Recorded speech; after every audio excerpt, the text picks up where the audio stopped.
मित्रों नमस्कार। हमें धनीराम पटेल, एडवोकेट, बिलासपुर, छत्तीसगढ़। और आज एक बार फिर जुड़े हुए हैं डॉक्टर अभिषेक मिश्रा, प्रोफेसर और एनालिस्ट और भारतीय संस्कृति के अध्येता। और डॉक्टर साहब से आज चर्चा करेंगे बिहार की राजनीति किस दिशा की ओर। आप लोग अभी मीडिया में सुने होंगे कि पिछले 2 दिन से ये चर्चा चल रही है कि नीतीश बाबू फिर से पलटी मार के भाजपा के साथ, एनडीए के साथ आ रहे हैं और मुख्यमंत्री बनेंगे। मीडिया में चर्चा चल रही है कि भाजपा स्पीकर के पद और 2 डिप्टी सीएम के पद लेगी।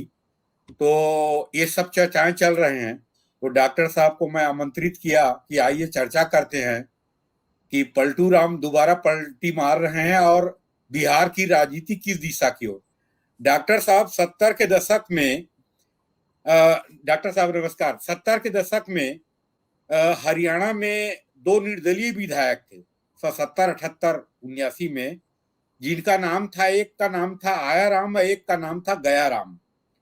और उन्होंने ऐसे पलटी मारी थी, 24 घंटे में 3 राजनीतिक दल बदला था। इसीलिए एक मुहावरा बन गया है आया राम और गया राम की राजनीति। तो मैं डॉक्टर साहब आज देखता हूं नीतीश कुमार 94 में जनता दल से अलग हुआ, समता पार्टी बनाया और वो समता पार्टी बीजेपी से गठबंधन करी और 2000 के चुनाव में कुछ दिन मुख्यमंत्री रहे भाजपा के सहयोग से। भाजपा के 2/3 सीट थी और 1/3 समता पार्टी की थी। तो पर भी इनको 2-3 दिन के लिए मुख्यमंत्री बनाया था। बाद में बहुमत सिद्ध नहीं कर पाया, रिजाइन करना पड़ा। 2005 में मिलकर चुनाव लड़े और थंपिंग मेजॉरिटी से जीती थी भाजपा और जनता दल यूनाइटेड, और इनकी सरकार बनी थी। उसके बाद वो सरकार लगभग चली 2013 तक। और भाजपा ने जैसे ही घोषणा किया कि नरेंद्र मोदी जी को प्रधानमंत्री पद के उम्मीदवार होंगे, वैसे ही इनको प्रधानमंत्री बनने का जो कीड़ा काट रहा था वो आए बाएं बोलने लगे, विरोध करने लगे और हम सेकुलर हैं, समाजवादी हैं, सब बताने लगे। और भाजपा से गठबंधन तोड़ के आरजेडी से मिल के सरकार बनाया। आरजेडी के समर्थन से मांझी जी मुख्यमंत्री बने थे और वो लगभग 1.25 साल चला और फिर नीतीश कुमार शपथ लिए और फिर उन्होंने बीजेपी से मिल के सरकार बनाया। अभी चुनाव के पहले फिर उन्होंने भाजपा के साथ गठबंधन करके चुनाव जीता, जिसमें 75 सीट बीजेपी को मिली थी और 43 नीतीश कुमार के पार्टी जनता दल यूनाइटेड को मिली थी। इनके सरकार 1.25 साल चली, फिर राष्ट्रीय जनता दल के साथ मिल गए। तो भारतीय राजनीति के मैं इनको एक अजूबा मानता हूं। जैसे विक्रम बेताल के कहानी अपन लोग सुनते हैं, बेताल हमेशा बैठा रहता था और जैसा बोलता था वैसे विक्रम करते थे। वैसे मैं मानता हूं कि लोगों का कहना है, मेरा कहना नहीं है। तो एक आया राम गया राम की राजनीति से आगे बढ़ के अपना जो एजेंडा था उसको बिहार में सिद्ध किया और 9वीं बार, ऐसे जैसे मीडिया के अनुसार मान लें तो कल 9वीं बार मुख्यमंत्री पद की शपथ लेंगे और लगभग 19 साल से लगातार मुख्यमंत्री हैं। तो डॉक्टर साहब इसके बारे में व्हाट इज योर टेक? देखिए, आपको पता होगा ये जो आया राम गया राम वाला एपिसोड था, उसकी वजह से 10th शेड्यूल आया था कॉन्स्टिट्यूशन में। बिल्कुल बिल्कुल।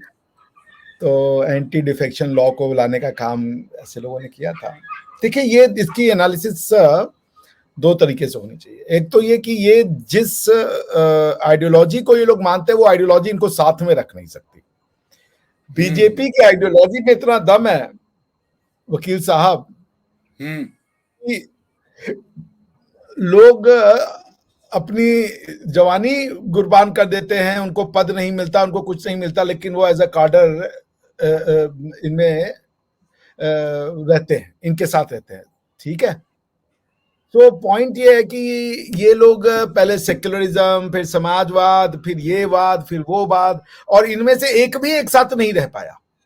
और किसी बिल्कुल ने बिल्कुल। उन आइडियोलॉजीज को अपनाया नहीं, उसका चूरन पहना करके, उसका चूरन जो है ये समझ लीजिए क्रिएट करके, और इन्होंने वो दे दिया जनता को कि भैया ये है सेक्युलरिज्म। सबने अपनी अपनी दुकानें खोल ली जनता के समाजवाद के नाम पे, सेक्युलरिज्म के नाम पे, मगर एक साथ नहीं रह पाए, कोई भी एक साथ नहीं रह गया सबने। तो पहली बात तो ये आइडियोलॉजी ही बेकार की थी, इन आइडियोलॉजीज में कभी दम नहीं था। ये आइडियोलॉजीज तभी चली जब इनसे जुड़ने वाले कुछ एक नेताओं में इतना दम था कि लोग उनके पीछे आए और उनसे वोट किए। बाकी लोगों ने इन आइडियोलॉजी की दुकानें खोली, लेकिन आइडियोलॉजी में वो कार्डर बनाने का दम नहीं था, या वो एक डेडिकेटेड वोट बनाने का दम नहीं था। तो इन्होंने इस आइडियोलॉजी को जो सोशियोलॉजी में बदला, तो वो सोशियोलॉजी कास्ट हो गई।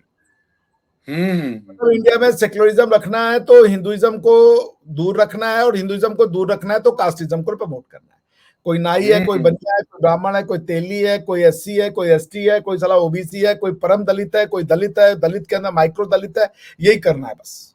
और इस पूरे के पूरे सोशल इंजीनियरिंग के फाउंडेशन में था सेक्युलरिज्म और समाजवाद, सोशलिस्ट एंड सेक्युलरिज्म, जो कि भारतीय संविधान में जोड़ा गया ओनली आफ्टर 42nd अमेंडमेंट या 44 अमेंडमेंट, मुझे अब याद नहीं है। ठीक है ना? तो पॉइंट ये कि पहली बात तो this is a failure of so called secular and socialist politics, first. Second, जो हिंदुत्व के नाम पे पहले भागते थे, अब वो हिंदुत्व के नाम पे जुड़ रहे हैं, ये एक बहुत बड़ी चेंज है। हिंदुत्व की पार्टी, जैसे हिंदुत्व के नाम पे पहले शिवसेना टूटी और बीजेपी के साथ आई फॉर हिंदुत्व, ठीक। उसके बाद आज मोदी जी ने तो ताल ठोक दी, मोदी जी ने तो कोई कंप्रोमाइज नहीं कहा कि भैया हम सेकुलर हैं, हम ये है। उन्होंने कहा सबका साथ सबका विकास, और हमारा कल्चर का ही होगा जो वो फ्रेमवर्क। हम सबके साथ सबके विकास के लिए अपने कल्चर को तिलांजलि नहीं देंगे। आपको टोपी लगाना है आप लगाएं, आप फ्री हैं। आपको मस्जिद बनाना है बनाएं, आप फ्री हैं। लेकिन वो भारत की पहचान नहीं बनेगी। भारत की पहचान क्या होगी? मंदिर होंगे, भारत की पहचान घंटा होगा, भारत की पहचान वेद होगा, भारत की पहचान राम होंगे, गुरु नानक देव जी होंगे, तीर्थंकर हमारे होंगे, उसके बाद गुरु गोविंद सिंह जी होंगे, और तुकाराम जी होंगे, और इस तरीके के जितने हमारे हैं असम में, मणिपुर में जितने हमारे हीरो हैं, जिनको हम जानते भी नहीं है, चूंकि हमें बताया ही नहीं है, वो सब हमारे हीरो हैं। बाकी ये आइडियोलॉजीज आप फ्री हो, इनको प्रैक्टिस करो, but they are not Indian.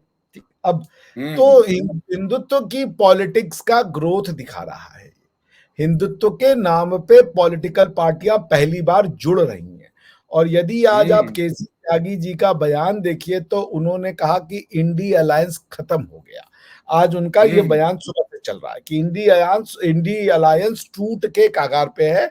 और ये दैट शोज कि ये कितना अपॉर्चुनिस्टिक, आइडियोलॉजिकली शैलो, और जिसे कह लीजिए पॉलिटिकली हॉलो अटेम्प्ट था। ये पिक्चर के लिए तो बहुत अच्छा था, जिसे कहते थे वो ऑप्टिक्स।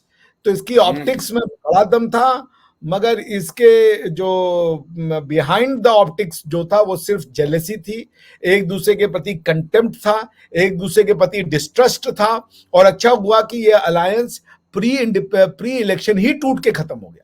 अब सबको पता है कि कौन कौन लड़ेगा किससे, कहां बीजेपी को कांग्रेस से लड़ना है, कहां बीजेपी को छत्रपों से लड़ना है। ये सब बेकार की जो कहानियां चल रही थी कि सब साथ आ जाएंगे, सारे वोट जुड़ जाएंगे तो 80% वोट आ जाएगा इंडिया अलायंस के साथ, बाकी बीजेपी के पास 20 से 25% वोट होगा। All these so called theories have been nipped in the bud, खत्म हो चुका है, उनका कोई बेस नहीं बचा है। So it's a base, it's victory for Hindutva, and at the same time it is a loss for socialist and secular politics and ideology। जी बिल्कुल बिल्कुल। डॉक्टर साहब, अभी जो मीडिया में चल रहा है, यहाँ मेरा रिजर्वेशन है कि लोग बोल रहे हैं कि जो नीतीश कुमार आ जाएंगे तो बिहार में 40 में 40 सीट पुख्ता हो जाएगा, भाजपा जीतेगी। मैं आपके साथ बात रखना चाहता हूं। 2013 में नीतीश कुमार अलग हुआ था और आरजेडी के साथ गठबंधन करके चुनाव लड़े थे 14 में। तो इन दोनों पार्टियों को 4 सीट मिला था, सब सीट बीजेपी जीत गई थी। तो नीतीश कुमार के आने से लोकसभा की सीट बढ़ेगी, ऐसी नहीं है। हाँ, लेकिन चलिए उसको लेके चल रहे हैं कि एक मेन एजेंडा अभी पार्टी के जो शीर्षस्थ नेतृत्व तो ये समझ रही है कि अगर जनता दल यूनाइटेड आ गई बीजेपी में तो एनडी गठबंधन खत्म हो गई। ये बात सही है, आप बोल भी रहे थे इसी बात को, इससे मैं सहमत हूं। लेकिन नीतीश कुमार के आने से लोकसभा में फायदा होगा ऐसा कुछ नहीं है। आज नीतीश कुमार का क्रेडिट आप देखिए, हमारे कार्यकर्ता जो बोलते हैं, लोकल स्तर के गांव के आदमी जो बोल रहा है, नीतीश कुमार को कोई अच्छा आदमी नहीं समझ रहे हैं। बीजेपी के निर्णय को ठीक मान रहे हैं कि जो इंडिया गठबंधन है वो बनने के पहले ही समाप्त हो रही है, और भाजपा के लिए अच्छी बात है। जो अपन लोग जो समझते हैं जो 350 से 350 प्लस सीट आएगी, वो आएगी, फायदा होगा। लेकिन नीतीश कुमार से आने से भाजपा को फायदा नहीं है। आज की स्थिति में नीतीश कुमार की मजबूरी था कि मैं इज्जत बचाने के लिए भाजपा के पाले में फिर चला जाऊं। इसमें आपका क्या कहना है?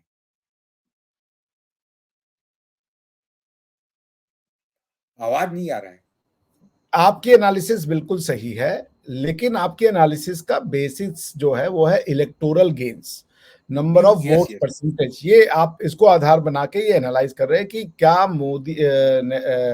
नीतीश कुमार जी के आने से बीजेपी को नंबर ऑफ वोट परसेंटेज या नंबर ऑफ सीट पे कोई फर्क पड़ेगा, बल्कि घाटा ही होगा जैसा आप बता रहे हैं, क्योंकि जेडीयू कहेगी कि हमें 17 सीटें दो जैसे पिछली बार दी, डिस्पाइट द फैक्ट कि वो 2014 के इलेक्शन में 2 ही सीट जीत पाए थे। तो पहली बात है कि 2014 से इसकी कंपेयर नहीं की जा सकती। जो आज की परिस्थिति है उसका रीजन ये है कि 2014 में तीनों पार्टियां अलग अलग लड़ी थी, बल्कि चारों पार्टियां अलग अलग लड़ी थी। बीजेपी की लड़ाई थी कांग्रेस से, जेडीयू से, आरजेडी से, और कुछ और छत्र पार्टियां थी। नहीं, डॉक्टर साहब करेक्ट कर दूं, 2014 में दोनों मिल के लड़े थे, आरजेडी और जनता दल यूनाइटेड, लोकसभा में।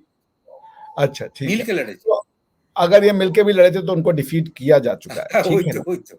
लेकिन जो मेरी अंडरस्टैंडिंग है कि ये जो लाया गया है इनको, क्या नाम है, नीतीश कुमार जी को, वो वोटिंग के लिए, वोट फायदे के लिए नहीं लाया गया, क्योंकि बीजेपी ने इतना कर दिया है कि उसको इनकी आवश्यकता नहीं है, बल्कि नीतीश कुमार को मोदी जी की आवश्यकता है। लेकिन एक क्रशिंग डिफीट जो है कि इस अपने दुश्मन को युद्ध होने से पहले मार देना, इलेक्शन शुरू होने से पहले अपोजिशन को खत्म कर देना, ये काम इसको जो है ये बहुत बखूबी निभाएंगे जब नीतीश कुमार जी कल अगर ऑफिशियली आ जाते हैं। तो अभी तक आए नहीं, हमारी आपकी एनालिसिस का भी कुछ कंजेक्चर्स पे बेस है। लेकिन India alliance for all intent and purposes will be over finished. तो होगा क्या कि ये जो अपोजिशन दल हैं वो एक दूसरे से भी लड़ रहे होंगे। तो जो यूनाइटेड होने की बात कर रहे थे वो बेसिकली एक दूसरे के अगेंस्ट में लड़ेंगे। कांग्रेस अब आपसे लड़ेगी पंजाब में, उसके बाद टीएमसी कांग्रेस से लड़ेगी वेस्ट बंगाल में, उसके बाद जो है वो कांग्रेस बीजेपी से लड़ेगी, सपा से लड़ेगी यूपी में, बसपा से लड़ेगी यूपी में। हो सकता है कि जो थोड़ा बहुत अलायंस कांग्रेस का बचे वो जो है साउथ में डीएमके वाली पार्ट डीएमके होगी, और वाईएसआर रेड्डी कहां जाते हैं ये देखने वाली बात होगी, क्योंकि अभी वाईएसआर रेड्डी ने अपने पत्ते नहीं खोले हैं। बट वाईएसआर रेड्डी जो है, उनकी वाईएसआर सीपी जो है वो हमेशा प्रो इंडिया, प्रो मोदी साहब रही है। तो ये बहुत चांसेस है कि वो भी एनडीए के ही गठबंधन में आ जाए। हालांकि क्या होता है ये समय ही इसको बताएगा। और रही बात बीआरएस की, तो बीआरएस तो कांग्रेस के साथ नहीं जाने वाली है, तो बीआरएस को कांग्रेस से भी लड़ना पड़ेगा, क्योंकि कांग्रेस बीआरएस को हरा करके ही तेलंगाना में चीफ मिनिस्टर की पोजीशन पे बैठी हुई है। सत्ता में आई। ये है कि the election is going to be cake walk. ये आपस में लड़ मरेंगे सिर्फ इसलिए कि नीतीश कुमार अगर कल आ जाते हैं, the political opposition of Prime Minister Modi will be buried down under the earth। मतलब जिसे कह दिया है कि 50 feet down under the birth, उसको इतने अच्छे से वो खत्म कर देंगे, मोराल भी खत्म कर देंगे। अब राहुल गांधी जी के, मैंने सुना कि राहुल गांधी जी के यात्रा के ऊपर, न्याय यात्रा के ऊपर बंगाल में रोक लगा दी। ठीक है, वो तो आपके अलायंस पार्टनर है, तो ये सिलीगुड़ी खत्म हो में। गया ना, ये शैम है ना। अब जनता को तो समझ में आ गया कि कहाँ जाना है, क्या करना है। अगर कुछ लोग कभी कंफ्यूज भी होते कि भाई हम इंडिया अलायंस को देना चाहते हैं, हम ट्राई करना चाहते हैं, उनका ऑप्शन भी खत्म हो गया। देखिए हमारे जैसे लोगों के लिए ये सब नहीं होता। हम लोग को तो बीजेपी कुछ देती भी नहीं है। हम तो 2012-13 से भी, जब हमारे प्रोफेसरशिप को हमने दांव पे लगा करके भी मोदी जी के साथ खड़े थे, तो हम लोग को बीजेपी कुछ नहीं देती। लेकिन हम लोग बीजेपी के लिए करते रहेंगे क्योंकि हम लोग आइडियोलॉजिकली उनसे वो हैं, ठीक है ना, क्योंकि हम राष्ट्रवाद की थ्योरी को मानते हैं और इसमें कोई ढकी छुपी बात नहीं है। बीजेपी के लीडर्स मुझे बहुत अच्छे लगे, ऐसा नहीं है। बीजेपी के बहुत से लीडर्स मुझे कतई पसंद नहीं है, लेकिन मोदी साहब, अमित शाह साहब, अभी जो इनका फर्स्ट रंग रिलेशनशिप, हेमंत बिश्व शर्मा जी हो गए, योगी आदित्यनाथ जी हो गए, तो अच्छे लीडर्स हैं, ये कर रहे हैं। तो ये जो फेंस पे बैठे होते थे, जो देख रहे थे कि हम इंडिया अलायंस को दें और एक चांस हो सकता है कि हम मोदी जी को या एनडीए को रोकें, वो भी अब ये सोचेंगे कि यार अपना चुनाव में अपना मत को क्यों बर्बाद करें, जब इनका कुछ नहीं बचा है तो बीजेपी को ही दे दो, हाथ मजबूत करो, कम से कम हम नेगोशिएट कर लेंगे लोकल एमपी से। आप समझ रहे हैं?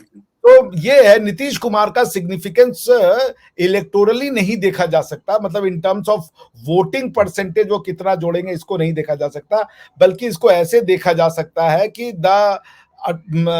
जिसे कह लीजिए hollowed attempt of United opposition stand exposed.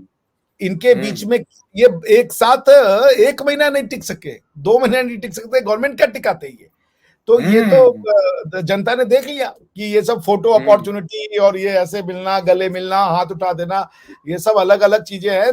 ये सब एक दूसरे से जलते हैं, एक दूसरे को देख नहीं सकते, एक दूसरे को पसंद नहीं कर सकते, जिसको मोदी जी ने बड़ा ही अप्रोप्रिएटली डिफाइन किया है, घमंडिया अलायंस था इसका, और कुछ लेना देना नहीं था। जिसकी स्थापना की थी जिसने घमंडिया अलायंस की स्थापना की थी, उन्होंने ही घमंडिया अलायंस का दाह संस्कार कर दिया, बात खत्म हो गई। बोलिए ओम जय सिया राम। हाँ। और ये मैं समझता हूं कि ये भाजपा की लंबी रणनीति के तहत ही इसको स्वीकार किया गया है नीतीश कुमार को। जैसे आपने बताया कि इससे वोट मिलेगा, उससे मतलब नहीं है, लेकिन लंबी रणनीति मतलब इंडिया गठबंधन चुनाव के पहले ही खत्म हो गई, ये एजेंडा है।